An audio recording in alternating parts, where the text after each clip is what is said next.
Stephen, go ahead. Wow. Um, so I always feel a little bit more like just an orthodox Marxist every time I hear these kind of contrasts.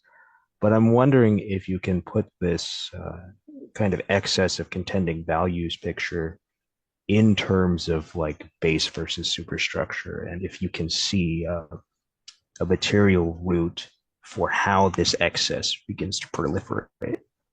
And how much of this kind of traditional Marxist thinking would be useful to approach clarity? How much of it is outdated or obsolete at this point? Yeah, this is a big question. This is like Chris Catron and I could have a big conversation, and we have, but never recorded. I've hung out with him and we've talked about stuff, and I have lots of respect for Marxism as a tradition. Marx is definitely one of the, significant influences on my own work.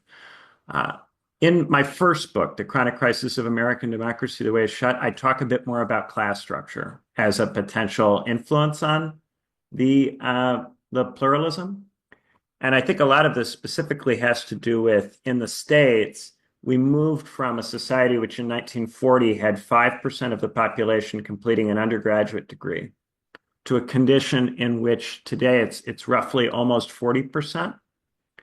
So that's it's an order of magnitude difference. And it's a move from a part of the population which obviously constitutes a minority to a part of the population that's large enough to think itself perhaps representative of the whole thing, perhaps able to run the society on the basis of its own interests. So I think one of the things that has occurred now is that we're at a stage where the college educated part and the non-college educated part are at a point of rough parity in that kind of 60-40 range. There's a rough parity. So back in the 70s and 80s, when the college educated percentage was around 20, when it was approaching 20, I think it hit 20 in about 1980, there were attempts to do politics on the basis of the university educated consciousness, but these attempts were obviously doomed. And when they were tried, they produced electoral disaster that was very real and had this kind of slapping you across the face effect. And my classic example here is McGovern. McGovern in 72 runs on this university kid platform and gets completely dusted, completely. Nixon completely destroys him and makes him look like he is operating from a fantasy land by crushing him so completely and utterly. However, when you have the college educated percentage at 40 and you have low voter turnout for the non-college educated 60%, this produces a situation of rough parity where now it's not clear whether or not you can do McGovernism. You might be able to do it. And yet, to the people who are not friendly to McGovernism, McGovernism still looks incredibly elitist, pretentious, bizarre, strange, utterly foreign, un-American, right? And yet, at the same time, if you have reached a stage where 40% of the population is maybe interested in McGovernism, it's not enough to just ridicule McGovernism. That's not going to work because you won't actually defeat it in that kind of stunning and very powerful way. In fact, you will tend to draw with it repeatedly and get into elections where it's very, very tight and no one wins decisively. And therefore, everyone thinks that they might yet prevail.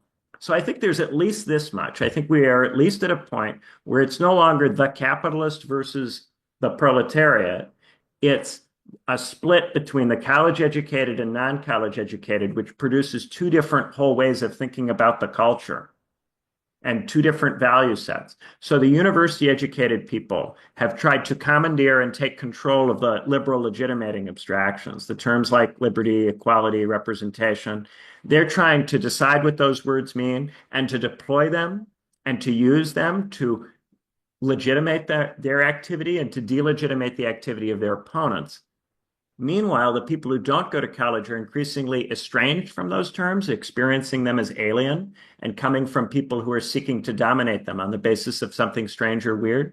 So for those people, there's a move out of liberalism and into what I call the folk legitimating abstractions. So terms like peace, prosperity, and order, stuff that even the peasant in the Middle Ages would have been able to apprehend by looking at their day-to-day life and seeing, can I do basic things? If I go to the store, is what I want there? Can I buy it? Can I get a house? Are the things that I want that I think that I should be able to get, can I get them? Can I have them? Or is this impossible for me? That kind of stuff is, I think, where the non-college educated part of the population is increasingly focused. And so this produces, I think, at minimum, two discourses that are quite estranged. And then if you start to look in to what's going on within the university system, what you find is that there's also incredibly deep disagreements about all of the liberal legitimating abstractions, to the point where if someone tries to make an argument on the basis of some particular conceptualization of equality or liberty, they're immediately set upon, not just by people who didn't go to college, but by other factions within the university system, which contest their attempts to define those terms in those ways, and which accuse them of in various ways trying to impose some kind of power system or ideology, right? And so I think we've gotten to a point where the university system itself is incredibly internally divided about its own terms. It's constantly subjecting itself to Maoist struggle sessions and self-criticism about its own language.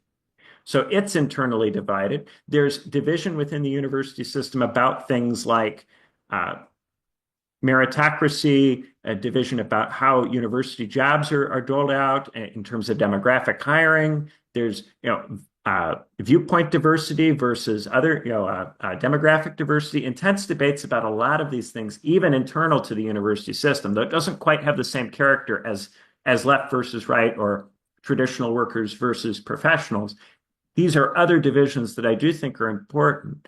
And then I also think that we do see, even among traditional workers, significant divisions in terms of what workers think will get them peace, prosperity, and order, what workers think will actually bring that about, and a lot of different narratives about how actually these things are produced, in part because the world has become complicated to such a degree that it's really, really hard to figure out how you would get any of those things. So there's a lot of disagreement about even what would be a route toward any of that. Even though that stuff seems more material and perhaps more connected to reality, I think there's enormous disagreement about that as well. So that would be kind of how the deep pluralism would come out of those class changes that have emerged since the 60s.